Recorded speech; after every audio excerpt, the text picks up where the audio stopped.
اور اسلام نے آ کر کتنی عزت دی. اب توجہ کرنا، اس دعا پہ غور کرنا. دنیا کی بھلائی اور آخرت کی بھلائی. رسول اللہ صلی اللہ علیہ وسلم نے ارشاد فرمایا یہ سارا دنیا کا سامان متاع ہے. وخیر متاع الدنیا المرأۃ الصالحہ. خیر متاع الدنیا المرأۃ الصالحہ.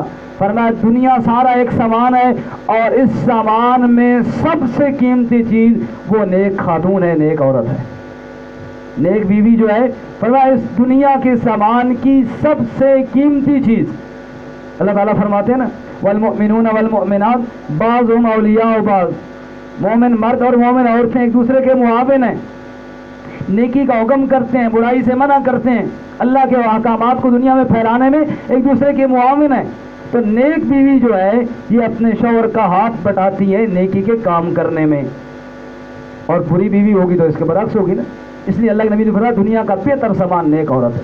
ایک آدمی نے سنا مولوی صاحب نے مسئلہ بیان کیا میرے نشاء صاحب نے جمعے میں کہ بھائی اللہ کی راہ میں خرچ کرو.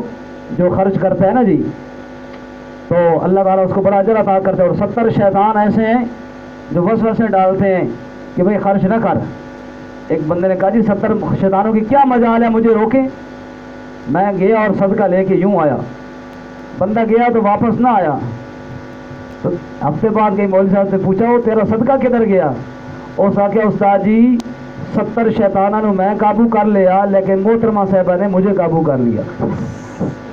70 شیطانوں سے میں نہیں گرا لیکن گھر والی نے مجھے گرا لیا. کیوں کہ جب گھر والی نیک نہیں ہوگی، اس کا ایمان نہیں بنا ہوا ہوگا تو وہ مرد کو نیکی کی طرف جانے ہی نہیں دے گی.